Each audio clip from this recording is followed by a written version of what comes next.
Welcome to Who It Could Have Been, where Default Assaults, Demosthenes, and Kyle Nash explore different casting choices where famous actors were just this close to getting cast in very prominent movies. And how different it could have been. Would film history have changed? Would famous series have continued as prominently as they have, or could it have gone the other way around? In every episode of Who It Could Have Been, I reveal to Kyle one such case. He doesn't know. Most people probably just tuned into this just so they can see his what the fuckery face. But Hickotus figurous motherfucker. That never gets old. Nope. It is no secret that I am a huge James Bond fan. And when it comes to James Bond, there have been numerous actors, famous actors, that were very close to playing the character. Some of them weird. Some of them would have been great. Some of them are American, which is strange. You know, we can do 20 of these episodes just on James Bond. But there is one choice that has stuck in my mind as, I'd say, almost a missed opportunity. Probably the one that I would have liked to see. Now I'm just gonna lay it out there. Sam Neill as James Bond instead of Timothy Dalton. He was, although I love Timothy Dalton. No hate on Timothy Dalton. Check those films out again, especially now that you've seen Daniel Craig play the more serious role. Go back and watch Timothy Dalton and see how this actor paved the way for people like Daniel Craig. But that being said, when they were casting for The Living Daylights, by that point, Roger Moore had done his 7 films already. He was 57 years old. It was time for fresh, young blood. Pierce Brosnan was nearly cast, but at the very last second, his Remington Steel TV contract at the 11th hour got renewed, so they went with the second choice, which was Timothy Dalton. But there are a few others. Sam Neill. Oh, man. Dr. Alan Grant as James Bond. I got to say, Demos, this is certainly the most positive one we've done so far.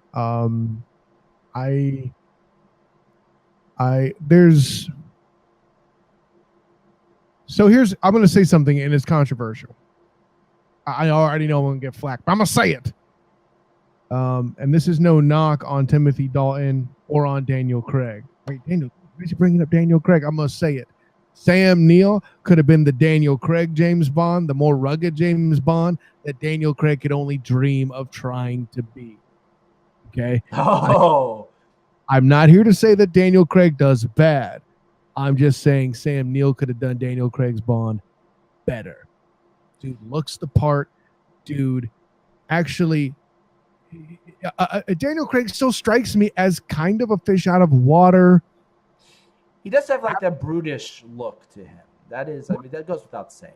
He doesn't look like an aristocrat playboy type, which is the kind of thing you expect from James Bond. Sam Neill, on the other end, he's handsome enough to still be a ladies' man, and not just because, you know, he rescued them or whatever. And he still strikes me to be sharp enough to be a spy. I mean, if you want to see Sam Neill in a role of true subterfuge, granted it's from the villain perspective, check out Peaky Blinders. That's a cutthroat mofo trying to do some subterfuge for you. Sam Neill owns it, has papers to tell you to the exact extent he owns that role. Okay, maybe not literally, but I think that would have been a great fit. I think he would have been the best choice for a truly rugged Bond rather than the aristocrat Bond, air quotes, that you would associate with a Pierce Brosnan. Though I think the aristocrat appearance of Pierce Brosnan is more appropriate for the Bond character, in my personal opinion and imagination of him. If you're going to go rugged Bond, Sam Neill would have been an excellent choice. No question. I like Timothy Dalton, too. I think he's the victim of some movies that weren't great. But I don't think it was so much the films, because Living Daylights was a success. I mean, No. The second film, License to Kill, got slaughtered at the box office for a number of reasons. Bond films, they released it at a time when they normally don't release Bond films. They released in the summer of 1989, so it was competing. So you have License to Kill, Timothy Dalton's second film, competing directly with Batman and Indiana Jones: The Last Crusade. Oh God. Yeah. So Screw it. the two most successful films of the year, if memory serves. And there were others. I think the Lethal Weapon movies was out at the same time. Yeah, it got slaughtered. But the reason that Dalton didn't continue was that the Bond producers ended up in a 5-year, 4 to 5 year lawsuit, in which held them back from producing any new films. And by the time by the time it was resolved in 1994, there was a 6-year gap, the longest of the series at the time. And suddenly to bring back Timothy Dalton, he had been Bond for almost a decade at that point, so he opted to not fulfill his 3-film contract. But getting back to Sam Neill, the Blu-ray for Living Daylights has his audition. And a lot of the James Bond actors, when they audition for the role, they usually play out the initial meeting between Bond and Tatiana Romanova from Russia with Love, the bedroom meeting.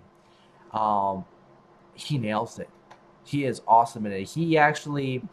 I can think in my head the way he would deliver the James Bond introduction. So you're Tatiana Romanova. My friends call me Tanya. My friends call me Bond. James Bond.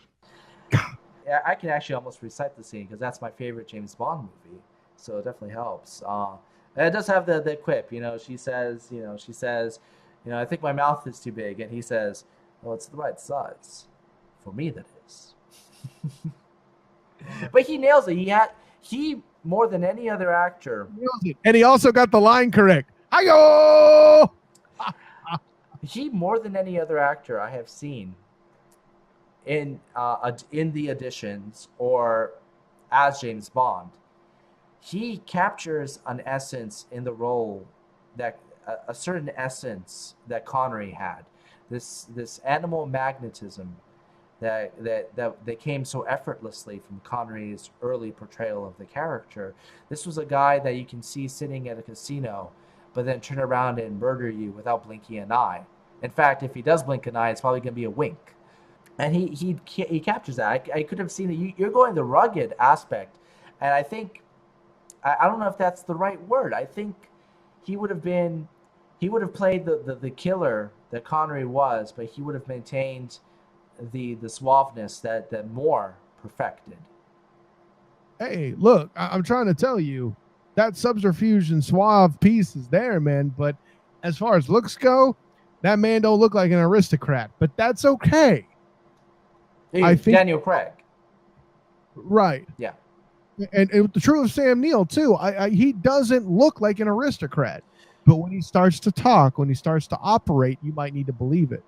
Well, Daniel, he had played a James Bond spy on TV. What was it? Riley, Ace of Spades, I think was the miniseries. So he had already actually played in the same, not the exact role, but in a similar way that Pierce Brosnan played Remington Steele, a light Bondish character, or that Roger Moore played the Saint, another kind of Bondish type character. Sam Neill actually had proven his worth playing that type of role, and he did come across as very suave and debonair, but with a more dangerous quality. Can you imagine a Bond villain that takes DNA from amber buried in the earth and then clones dinosaurs, and then James Bond has to fight those mothers? Oh my God! Oh, wait, yeah, never mind. Funny enough, and I was saving this for another who it could have been, but I'm going to throw this in for a double episode. If Sam Neill had been cast as Bond, and he had continued in the series instead of Dalton and Brosnan, that means he would not have been probably. I mean, if the lawsuit had happened, he may have, but let's just say that he wasn't cast in Jurassic Park. The role of Dr. Alan Grant was written for another actor in mind. In fact, all the pre-production sketches for Jurassic Park were in the likeness of this actor. This famous actor that didn't want to appear in another Steven Spielberg movie wearing a fedora and playing another archaeologist type. Yes, Dr. Alan Grant was originally intended for Harrison Ford. I'm glad that didn't happen.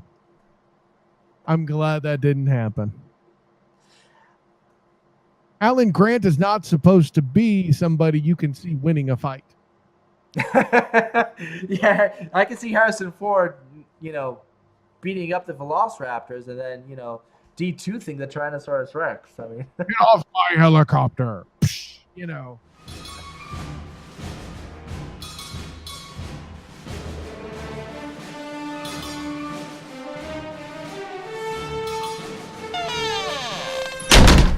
Get out of my park. Well, no, I mean, think about it. I can see why Harrison Ford wouldn't want to be in it. I mean, none of his family members are in danger. What's those raptors took my family.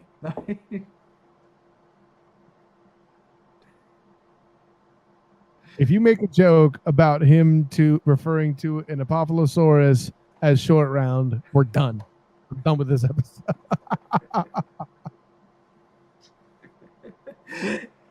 So Indiana Jones, he's sitting at the campfire with the Dilophosaurus. Stop and they're playing cards. I will hit the But, they're going to go for the realistic approach. So instead of the dinosaur speaking English, it'll be subtitles. Boy,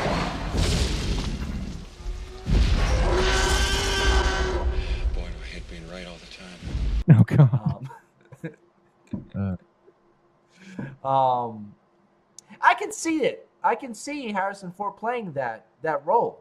I clearly in my head. But here's the thing. When people went to see Jurassic Park, they didn't go see it because of Sam Neill. They didn't go see it because of Jeff Goldblum. They didn't go see it because of any of the cast, even though the cast is great. The cast is perfect. They went to see the dinosaurs. Harrison Ford, at the time, was and still is the most successful actor of all time if you consider the box office of his films. It would have been.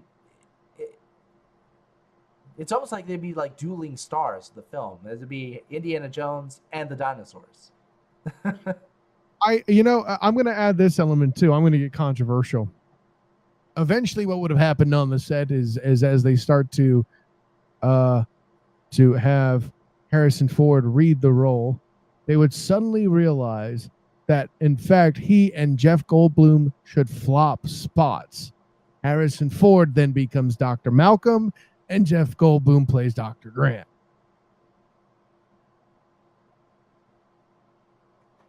That's right. I can't see Goldblum as an effective Grant. Fitz, get off the crack, son. No, we saw Jeff Goldblum try to play the more serious role in Lost World Jurassic Park, and it wasn't as good. No. He was playing Dr. Malcolm. He was not playing the serious role. But he wasn't the same. Could be Dr. Brundle as the Fly. His Malcolm in Lost World was not the same Malcolm. I mean, yes, it's the same character, but he was not the same character that he was in the first film. Supposed to be growed up a little bit, but the punchline was he was never going to be Dr. Grant. This is the guy who was going to try to achieve Dr. Grant and constantly fail. Funny enough, it was Harrison Ford himself that turned down Jurassic Park. Told you it's because he couldn't get the Dr. Malcolm part. And to his credit, Harrison Ford, yeah, right. I can see Harrison Ford doing the Malcolm role, but it would never have happened at the time. Come on. He wouldn't. Okay, he would have been. You don't cast at the time. Harrison Ford would not have been a supporting player in a movie. I don't think he has too big an ego to do that. No, but He was a supporting character in Ender's Game, for Christ's sake. Yeah, but now that's now in his career, not back then. This is the guy who opened up, every movie that he opened up #1 at the box office. You don't. His agent would have been the problem there. I think. I don't think he. No, he turned it down so he can do The Fugitive. Oh, The Fugitive was so great. Nominated for Best Picture. I mean, he made the right choice. And actually, that was actually one of his best performances. It's actually kind of a shame that he was only nominated for one film his entire career. And that movie also spawned an excellent character who actually got Best Supporting Actor that year and won Tommy Lee Jones as Sam Gerard. Yes, sir. But 1993 was a crazy movie. It was a crazy year for movies in general. I mean, Spielberg. I mean, talk about 1-2 punch. He does Jurassic Park and Schindler's List in the same year. All right. Well, unless you have anything to add, that just about does it for this week's episode of Default Assault. Follow me on Twitter at Default Hilarity, and make sure to follow me on Facebook, Hilarity by Default, and my own website, hilaritybydefault.com. Kyle, where can we find you? You can find me on Twitter at the SOTG, and of course on Facebook, I am the student of the game.